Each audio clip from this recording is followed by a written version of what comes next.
পার্থক্য। পার্থক্য মানে বোঝেন? পার্থক্য অনেক বিষয়ই হয়। আজ আমি বলবো প্রেম আর ভালোবাসার মধ্যে পার্থক্য। অর্থাৎ কিছু ব্যাপার আছে যা দেখে বোঝা যায় এটি হলো প্রেম, আর কিছু ব্যাপার আছে যা দেখে বোঝা যায় এটি হচ্ছে ভালোবাসা। একটা মেয়ের শরীরের গন্ধ তোমার ভালো লাগে, এটা হচ্ছে প্রেম।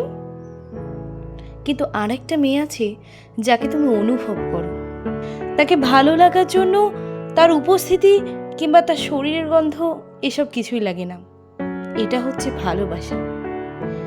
কোনো একটা মেয়ের সাথে রুম ডেট করলে তুমি আনন্দ পাও, সেইটা হচ্ছে প্রেম, আর সেই জন হচ্ছে তোমার প্রেমিকা।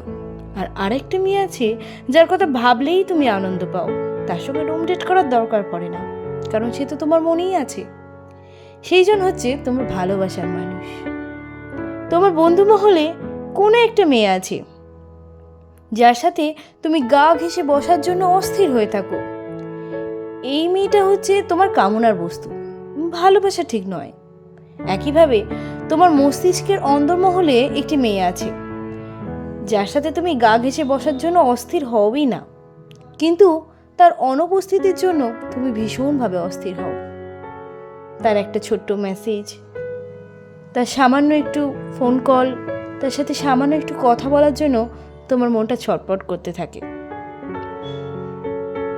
তার সাথে সাথে তুমি তার সাথে কথা বলার জন্য অস্থির হয়ে যাও। এই মেয়েটা হচ্ছে তোমার ভালোবাসার মানুষ।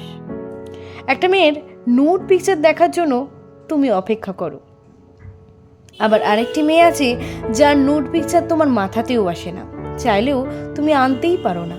প্রথম জন হচ্ছে তোমার প্রেমিকা, কিন্তু পরের জন হচ্ছে তোমার ভালোবাসার মানুষ।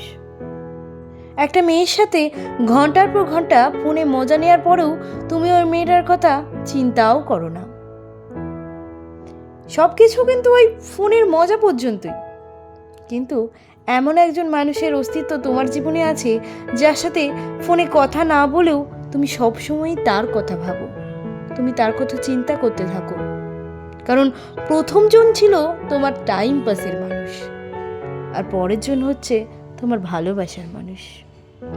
কোনো মেয়ে তোমার সাথে ইগো দেখালে তুমিও তার সাথে সমান তালে ইগো দেখাও, কিন্তু তোমার জীবনে এমন একজন মানুষ আছে যার শত অবহেলাতেও তুমি তার সাথে ইগো দেখাতে পারো না, কারণ প্রথম জন ছিল তোমার প্রেমিকা, আর পরের জন হচ্ছে তোমার ভালোবাসার মানুষ। তাই মেডিকেল সায়েন্সে প্রেম আর ভালোবাসার ডেফিনিশন দিতে গিয়ে পার্থক্যটা এইভাবেই তুলে ধরা হয়েছে যে শারীরিক আনন্দ কেটে যাবার পরেও যদি কোনো মানুষের সাথে তোমার আজীবন থাকতে ইচ্ছা করে তাহলে সেটা হলো ভালোবাসা, আর যদি সেই রকম ইচ্ছা না আসে তাহলে সেই ব্যাপারটা ছিল প্রেম। সবথেকে মজার ব্যাপার হচ্ছে যে দুনিয়ার বেশিরভাগ মানুষই প্রেমকে ভালোবাসা বলে চালিয়ে দেয়, প্রেমকে বুঝতেই পারে না। প্রেম বুঝতে পারে তখনই যখন আচমকায় তাদের ভালোবাসার মানুষের সাথে দেখা হয়ে যায়, তখন বোঝা যায় কোনটা প্রেম আর কোনটা ভালোবাসার মানুষ। একে অপরকে কাছে না পেয়েও যখন মনের মধ্যে পাওয়া যায়, মনের মধ্যে ভালোবাসা যায়, সেই মানুষটাই কিন্তু ভালোবাসার মানুষ। এই কারণেই 2-3টে প্রেম করে সময় কাটানো খারাপ মেয়েটাও নির্জনে কারো না কারোর জন্য কেঁদে কেঁদে অস্থির হয়ে যায়। সারাদিন অনলাইনে মেয়েদের ফ্লার্ট করতে থাকা ছেলেটাও একসময় ক্লান্ত হয়ে যায়। সে ক্ষান্ত দেয় ইনবক্সের ওই নোংরা আলাপে, ভাবতে থাকে এবং মাথার ভেতর ঘুরতে থাকে সেই মেয়েটাকে যার সঙ্গে সে নোংরা আলাপ নয়, যার কথা ভেবেই তার মন ভালো হয়ে যায়। আসলে সেটিই তার ভালোবাসার মানুষ।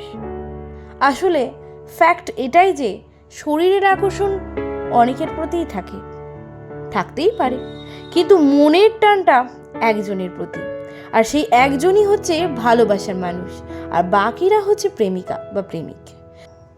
কিন্তু অনেকের সাথে প্রেম চালিয়ে যাওয়া ছেলেটা কখন যেন নিজের অজান্তে ভালোবাসা ব্যাপারটাকে কবর দিয়ে দেয়, তা সে নিজেও জানতে পারে না, কারণ ইতিমধ্যেই সে হয়ে গেছে একটা অনুভূতি শূন্য জ্যান্ত রোবট, রক্তমাংসের রোবট।